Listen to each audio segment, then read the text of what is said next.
Good morning and welcome to the Small Business Cheerleader podcast. I'm Nicola Willis from NW Marketing and I'm joined today by Tania Cicmil from Mindstate Coaching.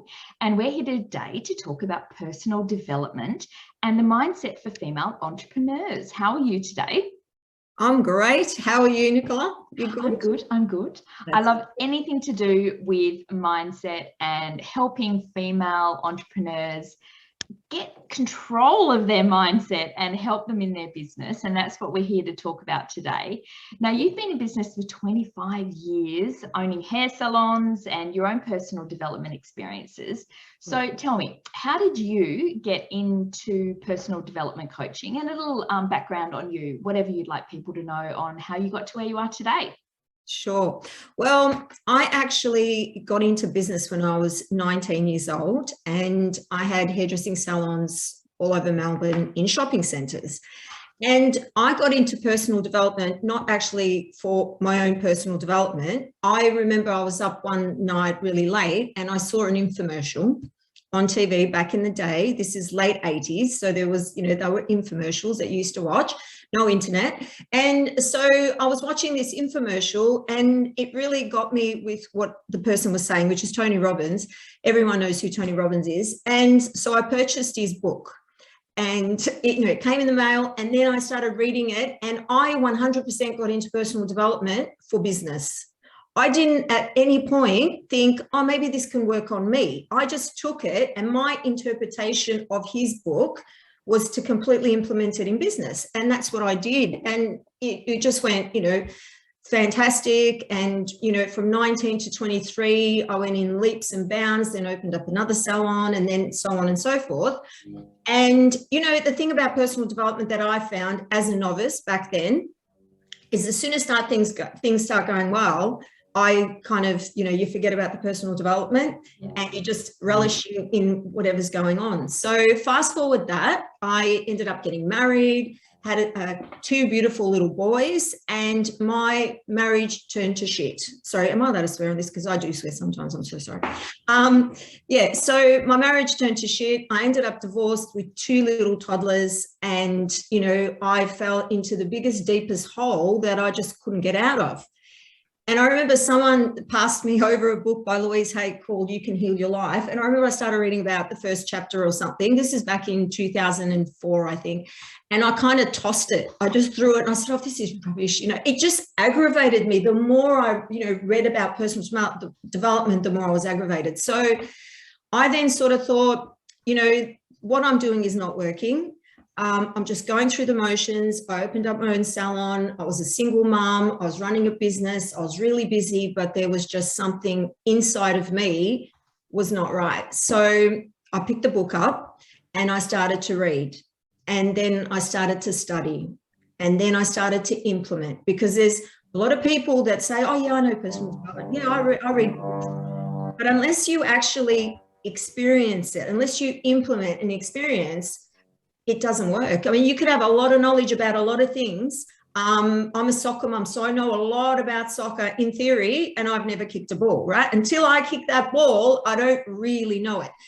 So fast forward about a whole decade, and my family, my kids and I experienced a tragedy. My then ex-husband got killed in a car accident. Oh. And that was... Up until that moment, I was going through some things like, it was like I could feel there was a shift and a change coming on. And I was so involved in personal development and all I wanted to do was talk about it and, and teach it. And I kind of implemented it in my salons with my staff and I'd be talking about it with my clients and I could see how much people got from it. So I started thinking that, eventually this is what I wanted to do. So there was nothing like an emotional impact in your life to really, change the trajectory of your life. So I thought, this is it. This is my moment. I want to work from home. I want to be doing something that I'm around my kids because they were very young at the time. And so that was what I did. I sold up and then I started learning. I became an NLP practitioner. And, the rest is history. I decided to open up Mindstate Coaching and, I'm so inspired by people's stories and human potential that it was almost like I was just drawn into becoming a personal development coach and helping people just be their best.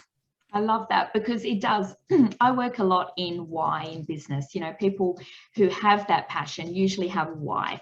It comes to some part in their business journey or some part in their life that has caused them to either explore another side or to actually just go deeper into what they really do believe. And you've done that because you can see the difference it makes in people's lives. And I think that's what we need to all take into account, that there's some gift in us that we are compelled to share sometimes, and we can give back to people who we see are in the position we were once in.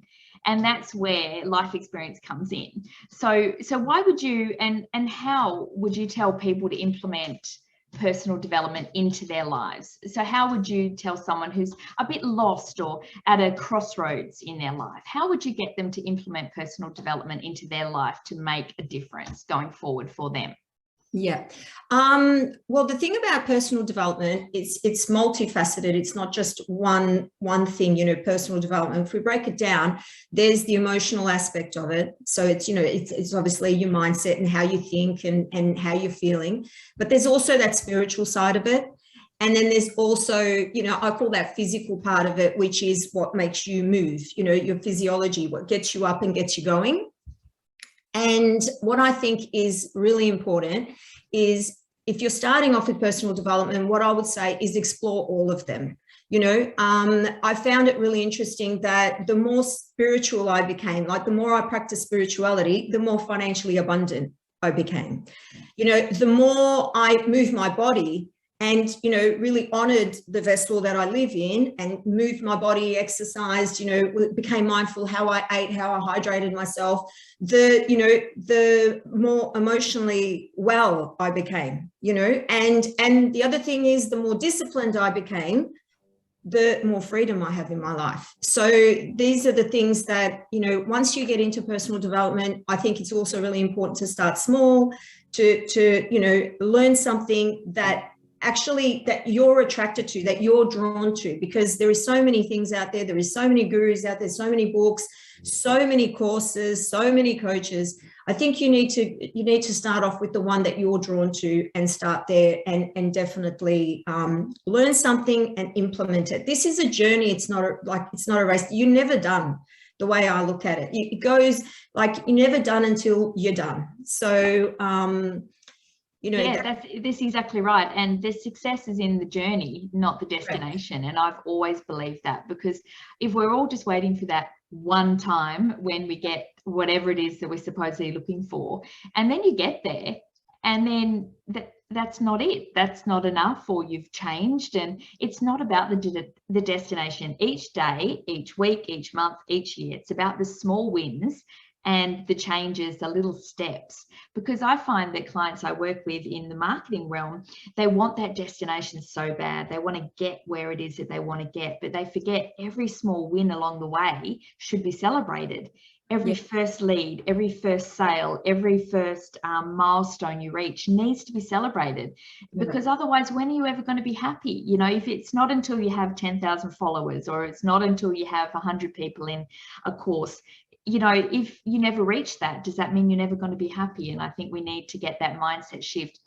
Absolutely. And to be working with them. Is that not the dream that we all want? To have a business that we love, that lights us up, that provides for our family, but also we're working with people that just cannot wait to pay us, cannot wait to show up on calls, and can't wait to see what transformation they can get. Now, to me, that is the dream and why we do what we do. So I think personal development for everyone, including ourselves, it's a never-ending journey. You pivot, 100%. you turn. I mean, if COVID's taught us anything, it's what pivoting can look like, and that you have skills that you didn't know were even possible when you're challenged. And I mean, that's what a coach can do, can challenge you, can really ask you those questions of like, why are you doing this? Or why have you not done this? And it might be something you never thought of. And that's the mindset shift that I love about personal development coaching and mindset journey coaching, and things that can really make you shift out of your thing. Yeah. So I want you to tell me about the Rich Mother Mindset Program. What does the program encompass, and what results have you achieved with each of your clients? Because we're talking now about that accountability and having those people in your corner. So what does that look like for the Rich Mother Mindset Program? All right, so it's actually what we were just talking about. So the Rich Mother Mindset, it's a 4-phase program. It goes for 24 weeks. I also do one-on-one coaching, but today we're talking about the program. So the thing about the clients that come to me, usually people that are goal-driven get extremely frustrated because, like you were saying before, all they want to do is get to that goal. And then nothing. They feel nothing. Then they think, oh no, I've got to get to a bigger goal and a bigger goal and then another goal. And they just seem to be chasing something and they don't know what it is. They're not fulfilled. They're not happy. And usually they'll suffer burnout. Okay. So I'm all about success. You know, I mean, it's the Rich Mother Mindset, for God's sake. You know, we're not shy about money. We love money, and you know, money gives us so many freedoms. People are really freaked out about talking about money. I absolutely am not. I love money and I love talking about it, but there is so many other things to life as well, not just that. So the Rich Mother Mindset, the first phase, we don't even get into goals until week 8, because you first have to figure out what it is that you want. You need a vision, something to head towards, because once you have a vision of what it is and what you would like or love your life to look like, we set goals against that vision, right? They have to be in alignment with that vision, because the goal is just another stepping stone in the journey of life. Because I've said to clients a couple of times already that, you know, we've set little goals along the way. And I said to them, remember, you're going to get to that goal and you're going to be happy for 5 minutes, and then there's going to be nothing. But if you're prepared, if you have a life vision and you know what that vision looks like, your goals are just stepping stones. So as you reach them, yeah, you celebrate it and then you keep going. And the life vision evolves. You're not chasing goals and trying to get, you know, if I make, you know, $1 million this year, next year I have to make 10 million because I'm not going to be happy with $1 million. Then I have to make 100, you know.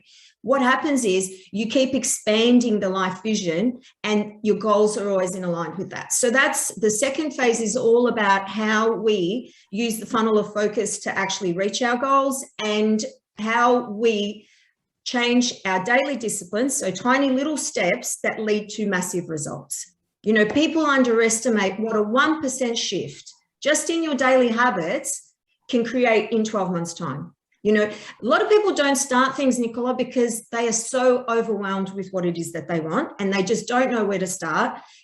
They don't, you know, their self-image isn't yet strong enough for them to, you know, have the guts to get up and just go for it.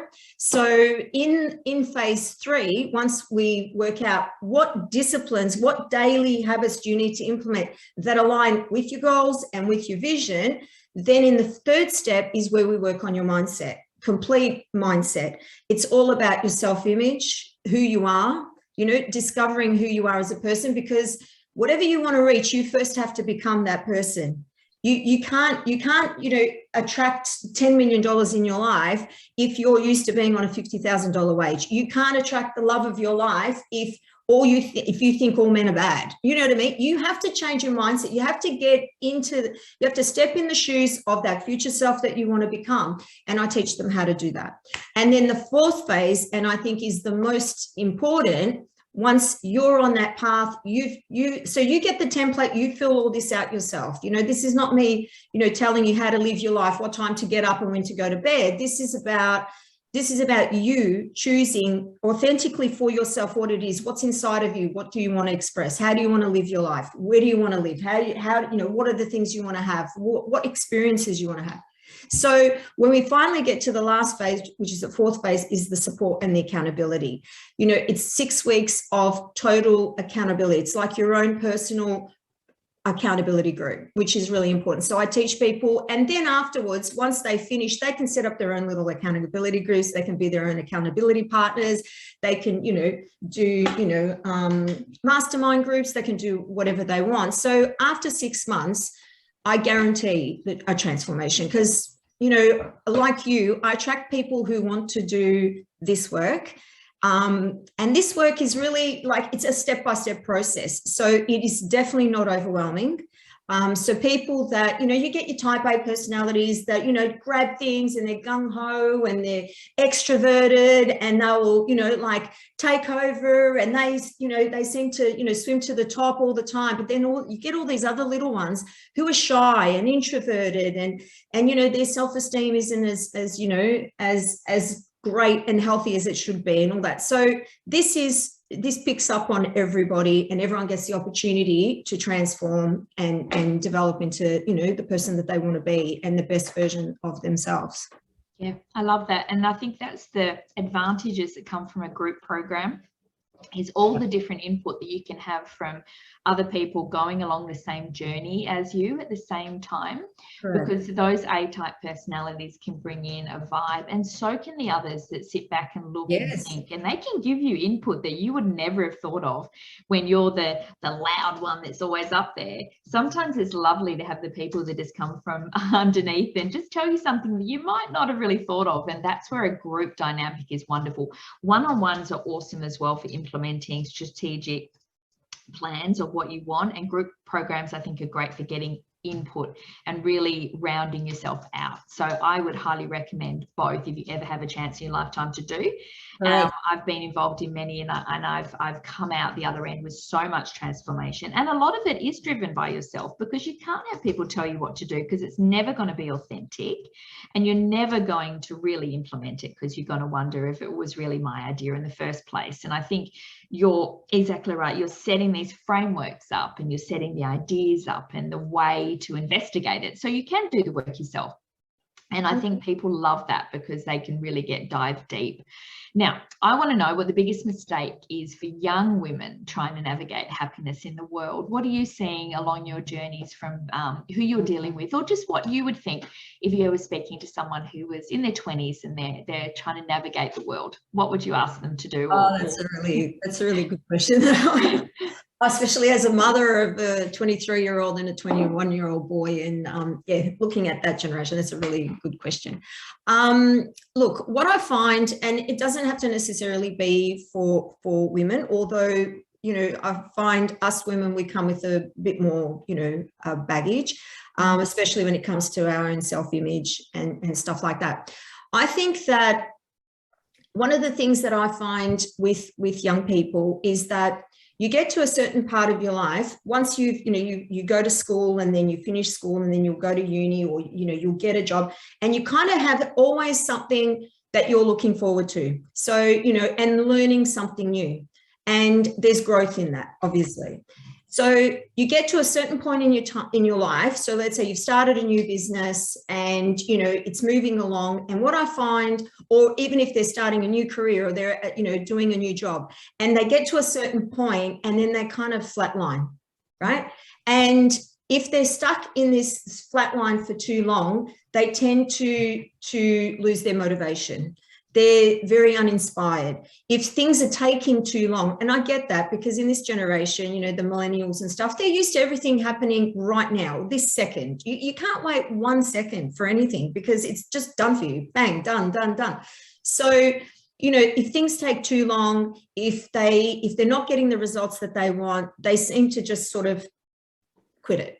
And I find that that's a real shame. And knowing that for you to be happy and have fulfillment, this is what I found in my life and what I found with all my clients. That you have to be growing as a person. You have to be experiencing new things. You have to be growing. And it's not about, when you're younger, it's really easy. we forget, like, why are children so focused on the one thing and playing, and they're always, you know, they are not embarrassed. They have no hang-ups about how they look. They're just in the moment doing exactly what they want to do. And we're encouraging them all the way. You know, my son didn't get up once and trip over and I say, oh, don't worry about walking. You're terrible at it. Don't walk ever again. You know what I mean? We're there supporting them and encouraging them and saying, come on, do that. And then what happens is we get to a certain point in our life, and it's usually towards the end of our 20s, where we're a little bit lost. And I think the French have coined this phrase, and it's called, or a word that we don't have exactly in the English language, and it's called ennui. And that means where you get to a point in your life where there's something missing, but you don't know what it is. And you know, and I think it's due to the fact that you've got an okay life, like that, you know, you're not starving, you're not out on the streets, you're doing okay, but there's something missing and you don't know what that is. And I think that is growth. I think that's the number one thing. You have to forever be learning. You have to forever, you know, be growing as a person and experiencing new things and having the patience. You know, we overestimate, you know, what we can do in this instant. We think everything can happen right now. And that's not exactly true. And, you know, we underestimate, you know, how quickly, you know, 10 years are going to go by or 20 years are going to go by, and, you know, what you can achieve. You know, when you're 20, 30 doesn't matter, but when you get to 30, you know, you think, wow, God, that's flown. How did I get to 30? So, and finally, the one thing that I tell my kids this all the time, and I tell all my, you know, young girls that I talk to and that I coach, is that it's okay to be the fool until you become the master. You know, they're very self-conscious because of all the social media, and you know, they feel like, you know, they have to, you know, portray this perfect image, and it's just not true. You know, you can portray whatever you want. Who cares? You know what?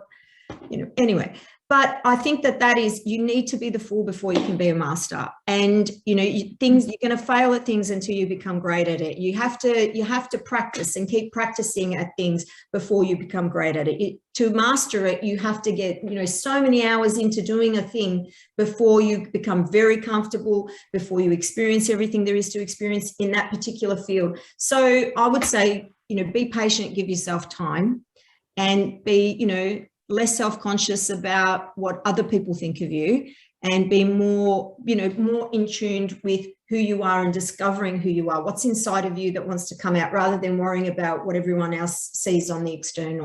You know, yeah, I think that's 100%, because everyone's so scared to fail now. Mm-hmm. And they just forget that that's how every single entrepreneur got where they are today, because the only way you learn is from failure. You fail fast, you keep going. And I think we get a little bit carried away with failing as being the end. And I think people forget that even 2 decades ago, failing was seen as a good thing, because it meant that wasn't working, move on to the next one. You don't waste time, you know, just on stuff, pondering the fact it didn't work. It didn't work, you move on, you get on to the next one. So I think it's a matter now of getting into that mindset change, like you said, the energetics, opening yourself up to new experiences, playfulness, you know, going out there, putting out offers, putting out ideas for things. If they don't work, they don't work. It wasn't the time, or maybe it just wasn't the right messaging. Think about it, what worked, keep going, you know. And I think that's what women in business, I'd like to think that a lot of the younger generation are good at that, but I do feel they get a bit worried about how they look in regards to, I failed, that's not a good look. That's the difference now. Whereas in the maybe 20 years ago, without social media, it wasn't portrayed so easily, was it? If you failed, you do it and move on. Whereas now it's in the ether forever, and people think that, you know, that is why they can't share their authenticity or be vulnerable. Brene Brown is one of my favorite authors, and the book Dare to Lead is something that I think a lot of female entrepreneurs need to read in regards to how to deal with your team or just yourself, and honoring that vulnerability, because people, especially in a team, need to know that sometimes you don't have all the answers.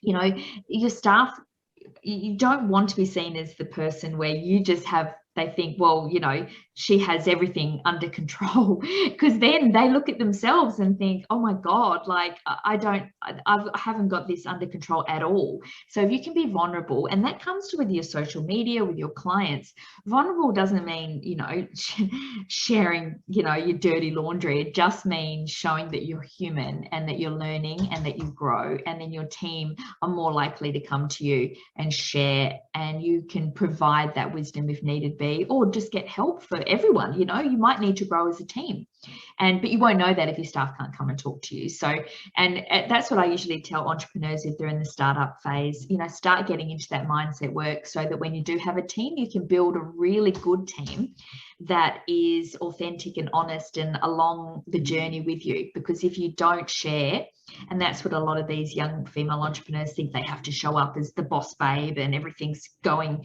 fantastically, and, you know, I'm just living the life. But we all know they're not. We know they're not. And you see them at events, and you see them if you're in masterminds with them, and you see them online, and then you see what they're really talking about in a mastermind, and you know they don't have anything going on. And you know that Black Friday sale, they were up until 2 a.m. trying to put together because they didn't have any idea what to put out, or so, you know. And people, the more they talk about business in real terms, I think it will make it a lot easier for the next lot of female entrepreneurs coming up that don't have this high bar and are willing to be playful and experiment. Experiment with your business, with your offerings, with, you know, you know, I think that's the main thing. I'd like to leave for female entrepreneurs, because it is scary. It's hard. I mean, business is hard. I mean, no one's going to lie. It's hard work. It's lots of hours and it's lots of stress, but the payoff is wonderful. Yeah, and absolutely. And I just want to talk just on that female entrepreneur leaders and teams and stuff like that. I think that the ones that I've worked with, there's been a few that their biggest struggle has been that they think that they have to be perfect in the eyes of everybody else, in the eyes of their team. God forbid, like you said, that they're asked a question and they don't know it, you know, and rather than just being open and honest and authentic and say, actually, I don't know that. And I've said this so many times, when somebody asks you a question, you don't have to answer it straight away. You don't have to, you know, it could be a question that you choose not to answer, but it could be a question that you just don't know, and you say, I can get back to you. And the other thing is that leading a team where you have you know, a mindset of contribution rather than competition. I find that, you know, working with a lot of women, even in, you know, different businesses, I found that, you know, that's that scarcity mindset. And that's the other thing that I teach a lot and talk about a lot in the Rich Mother Mindset, is that we get out of that scarcity mindset, because that's led by fear. And when you're in that scarcity mindset, you're constantly in competition mode. And when you're in competition mode, you think that you own everything, your mindset is limited. You think you only have, there's only a certain size of a pie, and you want to get as much of it as possible. And for you to get as much of it possible, the other people got to go down, right? And that is not the way, you know, not the way that I teach things, and it's not the way I believe I led or people should lead. You know, I think if everyone's in that contribution mindset, that's an expansive mindset. There's growth in that, and growth is unlimited. So, you know, not being perfect and not being, you know, in that competition mode is, I think, really important for young female entrepreneurs to learn. And the quicker you learn that, I think the more successful you'll become. Yeah, and the more female leaders adopt that, the more that the up and coming female entrepreneurs will experience that type of leadership. And I think that is where your core values come in.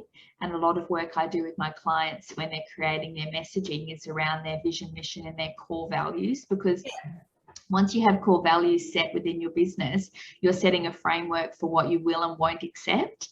And that, again, comes down to, like we were talking about, the energetics and of who you attract. If people know what type of business you run and what you will and won't accept, they're accepting that when they come to work with you. They know there's no surprises. So our core values at NW Marketing are a tone. So it makes treat each other like family, own your own journey, no drama ever, and empathy always. Yeah. So anyone, and that involves clients as well, that comes to work with me, I judge them against those values.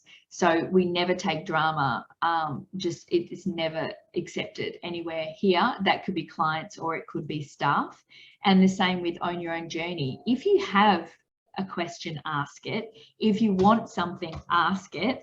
And you're in charge of your journey in the business. So, you know, ask. And that's where people know that they can, because it's part of our values. So that's what I think is important. It takes a long time to come up with your values, and that's what the work I do in our framework, because the Magnify Your Marketing involves creating those foundations, because once you have those foundations, you can then create a team, a message that's aligned. Absolutely. And I think that's the biggest thing. Yeah. It's about being aligned, isn't it, with your clients, with your team, just in life. If you're aligned with who you are as a person, it can only lead to growth, I think.